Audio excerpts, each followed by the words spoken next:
I'm Mahesh. I born in 1979. Maybe I'll be here up to my death, maybe 2030 or 40 if the world exists. I just want to know where I was before 1979, where I'll be after my death. If I have been meant to be here in this world for this certain period, who am I representing? The brother asked the question that he was born in 1979 and today he's in UAE. He wants to know where will he be afterwards. He will be saying most probably be here till 2030 if the world exists. Where will he be after he dies? And who are you representing? Brother, you are representing your own self. If you have not manipulated or done some makeup or trying to hide, if you are your own self, you are representing yourself. Point number one. Where will you be after you die? Depending upon what are you following. If you follow the last and final revelation, the glorious Quran, after you die, you will be in heaven. If you go against the laws of the Creator, against the last and final revelation, the Quran, then after you die, you will be in hell. So I don't know if you accept the commandments of Almighty God today, what you did between 1979 and till the 14th of April 2012, all will be forgiven. All forgiven, zero will be forgiven. So in the past, whatever you have done in the past will be forgiven because our beloved Prophet Muhammad said, the moment a person accepts Islam, all his previous sins are washed away. So depending upon whether you follow the laws of the Creator, where will you be, I can tell you. But you don't know when will you die. If you say, if that is the case, you know what I'll do? Maybe I'll live till 2030, so I'll accept Islam in 2029. Brother, you don't know, even I don't know, how long will you live? And you rightly said, if the world exists. I don't know till how long will the world exist. Allah says in the Quran in Surah Luqman, chapter number 31, verse number 34, no one besides Allah knows the hour. When will the earth end? We don't know. Whether it'll stay for a few years, for a few decades, we don't know. How long will you live and I live? I don't know.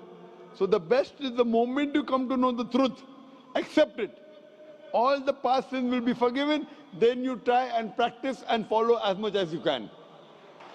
So where will you be after you die depends upon you. I can only guide you. Allah says in the Quran in Surah Ghashiyah, chapter number 88, verse number 21-22, Allah says, فَذَكِّرْ إِنَّمَا أَنْتَ مُذَكِّرٌ. He tells the Prophet, your job is to deliver the message. Giving hidayah is in the hands of Allah subhanahu wa ta'ala. So I want to ask you, brother, after you die, do you want to go to heaven or hell? After you die, do you want to go to heaven or hell? To be frank, I don't know. You don't know. Because for me, the heaven and hell is here. It's up to us. Yes, this is temporary heaven, hell, temporary. As I mentioned earlier, Quran says in Surah Mulk, chapter number 67, verse number 2, Allazi khalaqal mauta wal hayata. It is Allah who has given you death and life so that He may test which of you is good in deeds. This is a test. And an average man lives in this world for about 70 years, 60 years. Some die at the age of 20, some 50, some live for 100 years. Average maybe 60 to 70 years. So this is temporary phase. The next life is eternal. So you say heaven and hell is here. And then if you try to make this life heaven by going after luxury, enjoying life, drinking alcohol, your next life becomes hell. Because Quran, Allah says in Surah Hud that those who want this world, Allah will give you this world but will not give you in the next life. Those who care for next life, Allah will give you next life, also this life. So as a businessman, if someone tells you that I will give you little trouble, difficulties for the 70 years, next life eternal, unending, always pleasure. So this life is 0.00001% of the next life. As a businessman, you wouldn't mind saying, okay, I don't mind trouble in this couple of, small percentage. Like before the examination, you struggle, you stay awake, you don't sleep, or you sleep less. and then you appear for the examination. So that few days before that you struggle and you study, so that in future it is good for you. So similarly, brother, this life is a test for the hereafter. If you're a Hindu, if you're Mahesh, and if you believe in the Hindu scriptures, same the Veda says. If you read Rig Veda, book number 10, chapter number 16, verse number 4 to 5, talks about Punar Janam. Punar means next, Janam means life. Same thing what the Quran says about next life. So this life you come, and there's next life. Being born, dying, cycle of birth, rebirth is not mentioned in the Vedas. It talks about Punar Janam means next life, which is there in the Quran. So a really good person would think about, as a better businessman, that the next life is multiple times. Multiple, keep on multiplying. This life is a small, negligible 0.00001% compared to the next life. So as an intelligent person, you wouldn't mind taking trouble in this life so that your next life becomes paradise and heaven. So, brother, would you like in the next life to go to heaven or hell? Brother? Yes, sir. Would you like to go in the next life into heaven or hell? No, sir. I don't think I will be having a next life, because if I am going to have a next life. Do you believe in the Hindu scriptures? Yes, sir. You believe? Do Not you believe in the Vedas? Scriptures, some of the points. Do you believe in the Vedas? Yes. I don't know big about the Vedas. But you believe it to be sacred, correct? Sorry? Do you believe it to be from God? No, I feel I am God. You are God. All are God. That's what Hinduism says. Aham Brahmasmi. What is the definition of God?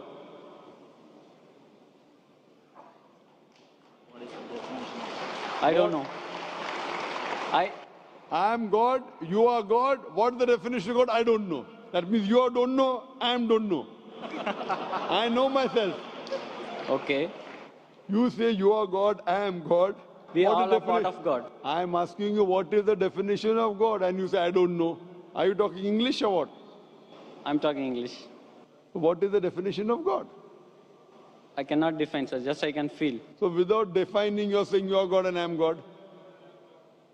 But I can realize, sir. God is everywhere in all of us. What we are is God. the definition of God? Then I will say whether God is everywhere, you are God or not. First, give me the definition of God. If your definition of God is only wrong, I said, this is not God what I'm talking about. What is the definition of God? I don't know to define, sir, exactly in words. So that means you do not believe. I'm not talking about the God which you're talking about. So you should ask me what is the definition and I'll tell you. Yes, sir. Can you explain me? If you don't know what you should do, you should ask or not. Yes. So ask me, I will tell you.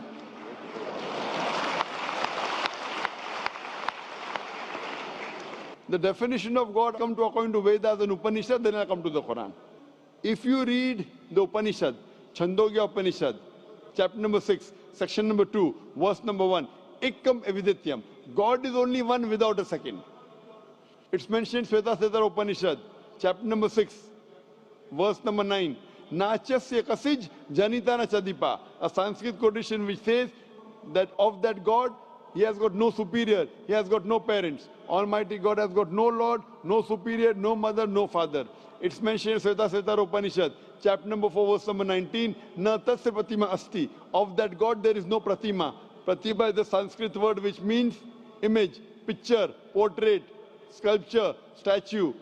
Na tasya pratima asti. Of that God there is no image, no picture, no portrait, no painting, no photograph, no idol, no statue, no sculpture. Same thing is repeated in Yajurved, chapter number 32, verse number 3. Na tasya pratima asti. Of that God there is no image, there is no picture, there is no portrait, there is no photograph, no sculpture. Furthermore, it says in the Brahma Sutra of Hinduism, Ekam Braham Dyotya Naste, Nina Naste Kinchan. There is only one God, not a second one, not at all, not at all, not in the least bit. So based on this definition, God is one, there's nothing like him. And the Quran further says, in Surah Ikhlas, chapter number 112, verse number 1 to 4. The definition of God is, Qul huwallahu ahad. Says Allah one and only. Allahu samad. Allah the absolute eternal. Lam yalid wa lam yulad. He begets not, nor is he begotten. Wa lam yakul lahu kufuwan ahad. There's nothing like him. Qul huwallahu ahad. Says Allah one and only. Are you the only human being? Am I the only human being? Yes or no? Yes or no? I'm a human being. Are you the only human being? Only one? No. No. I'm one of the. Qul huwallahu ahad. Say He's Allah one and only. Allahu samad. The absolute and eternal. Are you absolute and eternal? Are you absolute and eternal? No. So how can you be God? I'm not absolute and eternal. How can I be God? Lam yalid wa lam yulad. He begets not, nor is he begotten. Are you begotten? Were you born? Were you born or not? Yeah. So how can you be God? Even I was born. How can I be God? Do you beget? I have begotten. I have got children. Do you have children? Yes. How can you be God? Walam yakul lahu kufuwan ahad. There's nothing like him. What I'm saying That is, means your definition of God, forget what you say about God. I'm talking about my definition of God. Forget what you say about God now. Keep it. That may be God with a small g. I'm not talking about God with a small g, what you're talking about. I'm talking about God with a capital G. He's only one. He's all powerful. He's absolute. He begets not, nor is he begotten. There's nothing unto like him. Based on this definition, can you call yourself God? Can I call myself God? if you wish, you can. I asked you the question, are you born? You're saying yes. If you wish, then you'll be called a lunatic. No, sir. What I'm feeling is, What I am a I'm telling- part of the God. You were saying the only one God, no? I feel I am the part of it. The big one. We all are part of it. Maybe we got detached, as like this world got detached your from the definition sun. of God. That's not the definition of God of Vedas. It's not the definition of God of Quran. So therefore I say this God is a different God. I'm not talking about the God that you believe in. I'm talking about the God which I believe in. He's one. He's not part of everything. Your God, forget about it. Keep it at the side now. Fine? The God what you're talking, keep it at the side. I'm talking about the definition of my God. You understand? He is only one. He's all powerful. Are you all powerful? Are you all powerful? Not all powerful. So you are not the God I'm talking about. What God you're talking about, keep that God aside. Okay. Okay? My God I'm talking about. Therefore, La ilaha, there is no God. All the other false gods are wrong. You keep it aside. I'm talking about the correct definition. Someone is talking about 2 plus 2 is equal to 5. That equation, keep it at the side. The God that I'm talking about, the entity I'm talking about, He is one. He is all powerful. He is absolute. He begets not, nor is he begotten. He is not born. He does not give birth to anyone. And there's nothing like him. He's only one. Do you believe in such a God? No, sir, I don't believe. That's the problem.